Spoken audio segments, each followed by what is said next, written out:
Hi,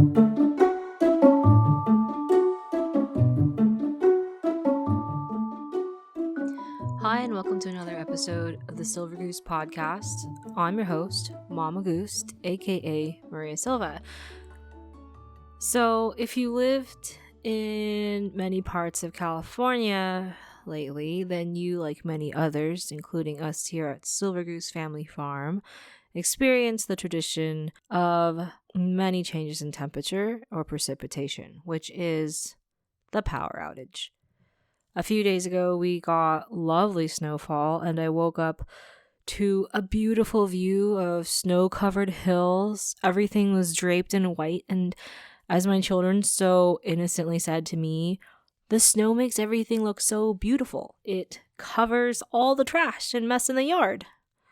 I agree, and then I have to make a mental note that maybe now is a good time to do another yard pickup day. Of course, my love of the winter wonderland was quickly tempered by the fact that we soon discovered the power was out. We did a quick rollout shout of, "Don't flush!"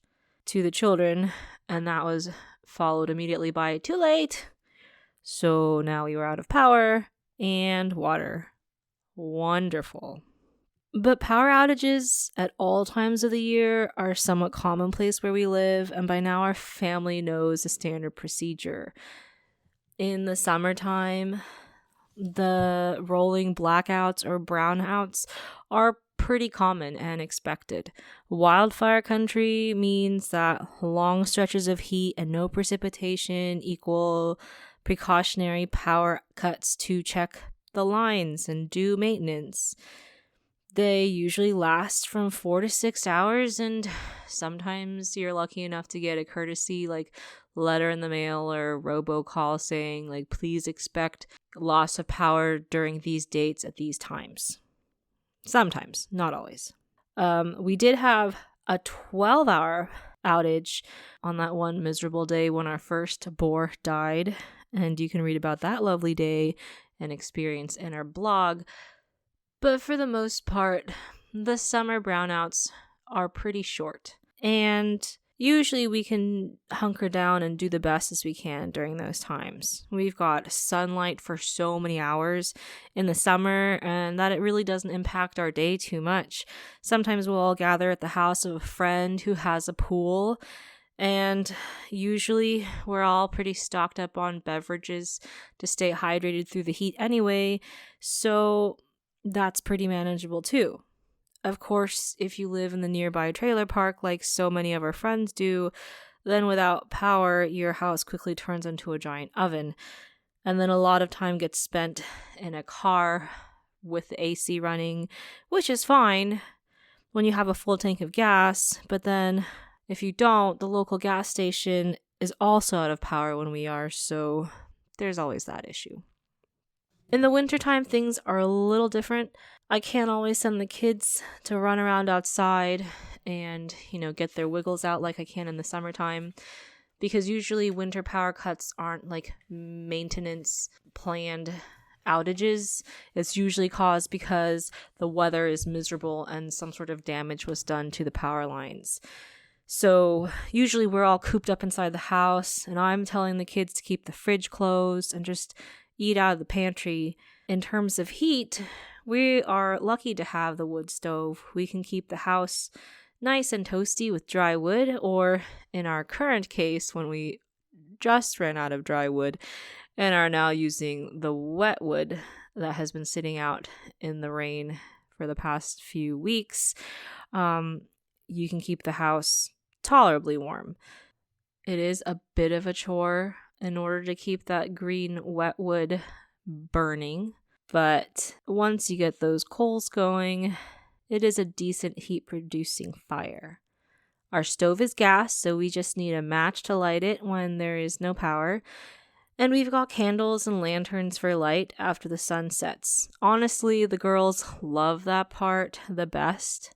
The candlelit dinners and the blanket forts in the living room feels like some sort of romantic camping trip to them.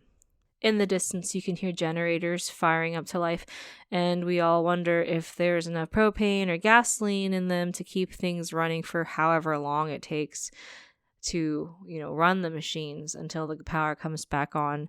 And then, if you're in the market for getting a generator in preparation or because of said power outages, you got to think about like how much power you need, like the size of it that's manageable for your household, like how to hook it up to your house, circuits, or are you just running a bunch of extension cords through your house? And if you're using the generator to power up like smart electronics, like you have to worry about inverters, and if you've got gas sitting for a long time, you got to worry about dual fuel types and just a number of different considerations. So, I mean, that is kind of an essential purchase for living in this part of the country, but also it's not just a simple decision to make.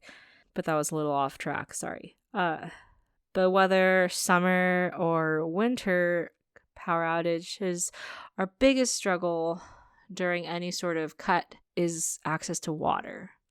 No electricity means our pump isn't running, which means no water is getting to the house. That's no flushing, no drinking, no washing hands, no doing dishes or any of the other chores that involve water. This past year, after struggling through a few years of these blackouts of indeterminable length, we made the investment to set up a solar system. Like, this is something that we had to save up for several years and to do a lot of research to find something that we thought was going to be appropriate for our farmstead. And then once we got the whole kit, it was a learning curve because neither my husband or myself are electricians, obviously. My husband has a very positive outlook on these sort of DIY projects, and he's got the building and electrical experience because he's a general contractor and an engineer. So he pieced it together through the majority of the summer. And slowly but surely, those panels got installed, wires are run through the attic, and the necessary breakers were put into a new power box. But we'd been holding off on the last steps of moving circuits over to the power box and actually start using the solar power that we've been collecting. I keep saying we, but I hope we all know that we is actually he, and I'm just giving myself an extra pat on the back for no reason. But this is my podcast, so, whatever.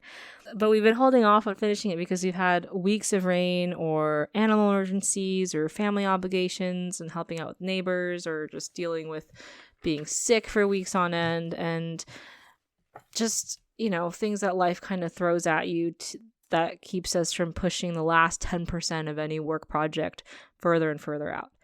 But this last power outage, my husband went out and he moved some of the essential circuits like fridges, freezers, and the internet and the heat lamp from my greenhouse over, and we magically had a little bit of power. It felt really cool to be productive when nothing else was working.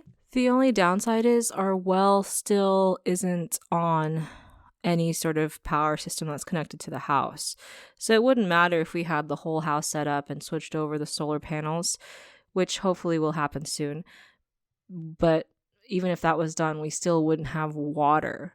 We are fortunate that my in-laws live within walking distance of us, and they're fully off-grid, so we could get water from their well, 1 5-gallon bucket at a time. And again, when I'm implying we, I really mean my husband was dragging the buckets over to our house at a time. As grumpy as some of these minor inconveniences can make me, I have to admit that for the most part, our basic needs are taken care of. I remember reading Long Winter by Laura Ingalls Wilder to my girls last year, and no power outage that we've ever experienced is anything like the weeks of being snowed in that the Ingalls family experienced. Like, we're not having to make sticks of hay or grind wheat in a coffee maker and like basically starving to death. No, we have everything that we need to survive and live pretty comfortably for the most part. It's an opportunity to be thankful for everything we do have. Soggy wood in our wood stove that keeps us warm, and 5-gallon buckets of water so we can use to drink and wash hands and flush toilets. Our pantry and fridges and freezers are still full, and our children are safe and warm and fed, which is more than I can say for a good portion of the residents in this part of the mountain country. Because we live in a low population density area, we aren't always the first priority in getting things back online. Maintenance, power lines, and transformers sometimes only happens because of emergencies. Or it's just prolonged because it's difficult to access that kind of infrastructure in the wind, the rain, or snow, or the wildfire country heat. I know it's a super dangerous job, and I'm grateful for the PG&E crew's efforts, though I complain about it when there is no power at the time.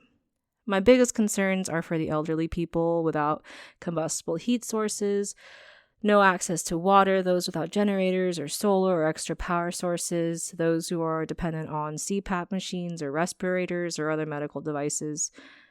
I'm grateful that these rural communities, however spread out we are, during times of need like a power outage, the community message boards are always flooded with people offering a helping hand, like delivery of firewood, offering trucks for services, and clearing out driveways and accessibility paths, generator help, and a warm place to stay, to have coffee, or charge your phones.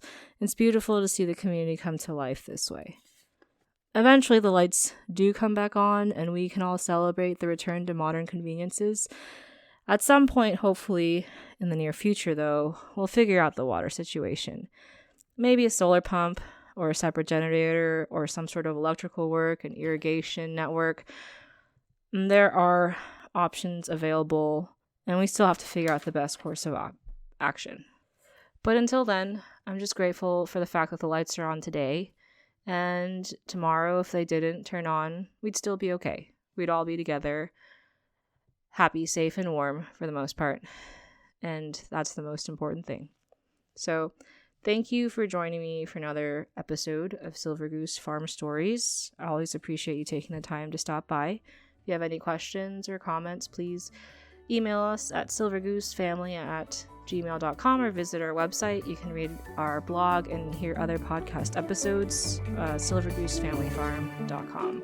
Thank you so much, and I'll see you next time. Bye.